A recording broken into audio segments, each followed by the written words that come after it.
Arab fi'il mudhari, artinya berlaku untuk hari ini dan yang akan datang seterusnya. Jadi tatakun di sini itu proses. Maka kalau ada orang bilang puasa tiap tahun full nggak pernah bolong tapi masih maksiat, berarti tatakunnya gimana? Berarti proses takwanya itu belum sempurna, harus masih terus berjalan. Kalau puasa itu membentuk orang bertakwa langsung jadi, itu bukan tatakun, kalimatnya la'alakum muttaqun.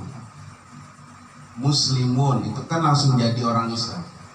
Mukminun langsung jadi orang beriman. Nah, kemudian ada juga yang mengatakan ayat ini menggunakan kata kutiba ala. Kutiba ala itu ada yang mengatakan ulama ini menunjukkan makna ibadah yang berat, suatu hal yang berat.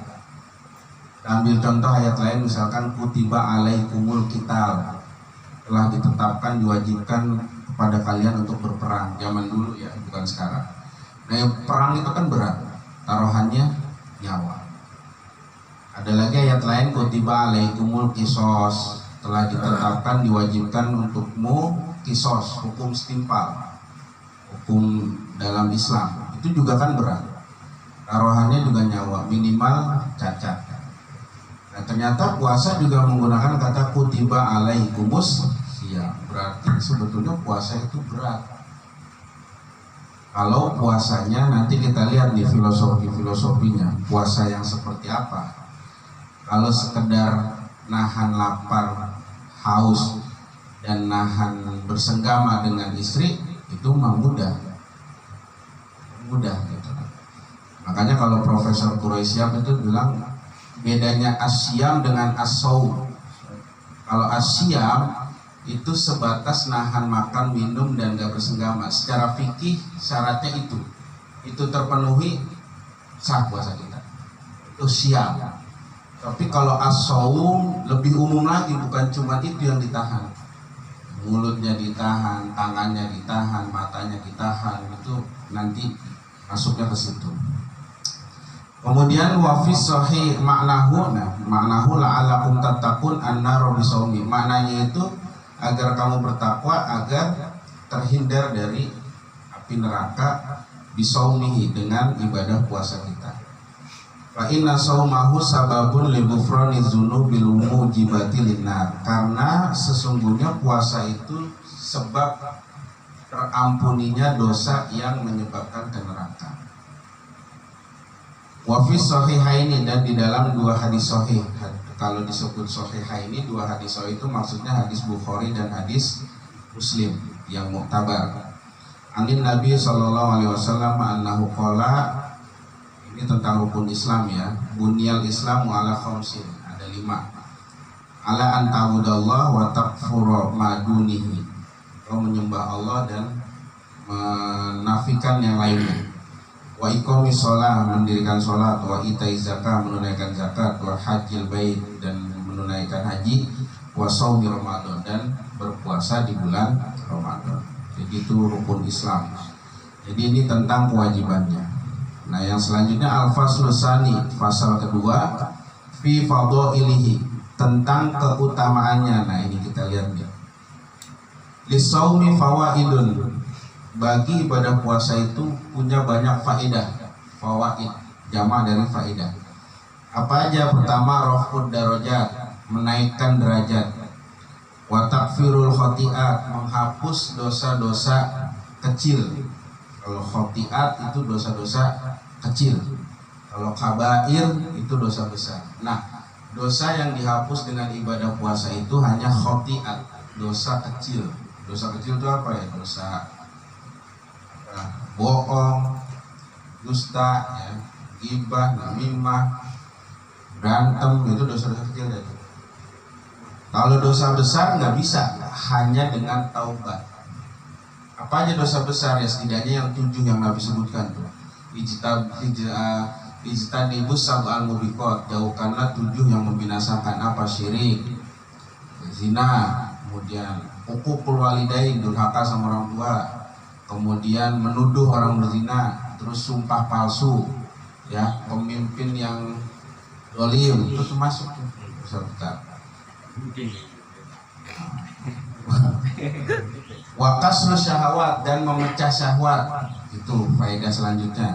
Wataksiru sodakot, dan memperbanyak sodakoh. Wataufiru ta'at, dan melanggengkan ketaatan. Wasyukru alimil khofiyat, dan bersyukur karena mengetahui hal-hal yang khofiyat, yang rahasia. Wal insijaru an khawatiril ma'asi wal mukhalafat, dan menghentikan terbesitnya keinginan untuk berbuat maksiat dan penyimpangan. Fa amma raf'ud darajat, adapun mengangkat derajat atau menaikkan derajat, faedah yang pertama. Nah, ini sumbernya semua hadis-hadis Nabi sahih. Wali qaulihi sallallahu alaihi wasallam. Nah, ini hadisnya juga populer, pasti kita sering dengar, setidaknya terjemahannya. Iza jaa Ramadan, apabila datang bulan Ramadan, kata hadis Nabi, futihat abwabul jannah, pintu-pintu surga dibuka. Wa ghuliqat abwabun nar, pintu-pintu neraka ditutup. Wa suffidatis syayatin, dan setan-setan dibeleng. Wali qaulihi sallallahu alaihi wasallam, tapi ini sebetulnya makna kiasan. Jadi, kadang orang ada nanya juga gini, Ramadan katanya setan pada diterangkan, dibelenggu. Nah, itu tapi pada maksiat pada. Bayangan kita setan dibelenggu itu kayak di penjara gitu. Padahal bukan, maksudnya nanti ada penjelasannya. Wali qouli sallallahu alaihi wasallam, dan juga sabda Nabi, hikayatan an rabbihi azza wa jalla. Hikayat, maksudnya hikayat di sini hadisnya hadis qudsi. Kalau hadis qudsi itu lafaznya dari Allah langsung disampaikan ke Nabi. Nah, itu namanya hadis qudsi. Kullu amali bani Adam lahu, setiap amal anak Adam itu baginya. Jadi kita sholat, kita zakat, kita haji, semua buat kita. Illa siyam, kecuali puasa. Kenapa? Fa innahu li wa ana ajzi bihi, karena sesungguhnya puasa itu untukku, kata Allah. Wa ana ajzi bihi, dan aku langsung yang akan berikan balasannya, pahalanya. Jadi bahasanya kontan, Allah kasih itu pahalanya. Wasyamu junnatun, dan puasa itu perisai, tameng, ya, benteng. Wa iza kana yaumu shaumi ahadikum. Nah, ini kata Nabi, apabila satu hari salah seorang di antara kalian itu berpuasa, lagi puasa nih, fala yarfus yauma idzin, maka janganlah berkata jelek, berkata keji yauma idzin, pada hari itu saat dia puasa.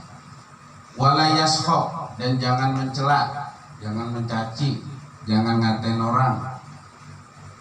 Menyindir mana nggak apa-apa, dan nyindir dikit mah. Nyinyir. Kalau bahasa saya nyinyir. Fa in sabahu ahadun, dan jika ketika lagi puasa itu ada yang mencaci kamu, ya, menghina kamu, au qatalahu, atau ngajakin berantem. Di puasa nih, ada yang ngajakin berantem. Apa kata Nabi? Falyaqul inni mru'un shaim. Katakanlah, saya lagi puasa. Jadi boleh. Jadi kalau ada orang, saya lagi puasa nih, jangan dianggap riya, belum tentu. Siapa tahu itu mengingatkan agar jangan terpancing, jangan terpancing dong, jangan, ya. Inni shaim wallazi nafsu Muhammadin biyadi, dan demi zat yang jiwa Muhammad di genggamannya, maksudnya demi Allah, la khulufu famis shaim. Nah, ini juga sering kita dengar nih. Sungguh bau mulut orang yang puasa itu atyabu indallah, lebih wangi di sisi Allah, yaumal qiyamah, pada hari kiamat, min rihil miski, dari minyak misik kasturi. Ini juga kiasan, Pak. Ini ada jamaah pernah nanya masih begini, Ustaz, itu orang kalau lagi puasa kan, saya coba tuh tangannya sampai digini dicontohin, masa katanya di surga baunya kayak gini kan? Itu kiasan. Ya masa surga baunya kayak, lah secara fisik orang puasa pasti mulutnya bau, nggak ada yang wangi, karena nggak ada asupan makanan, sisa makanan ada gitu kan, jadi nggak mungkin. Nah, itu kiasan, balasan pahalanya seperti itu kira-kira.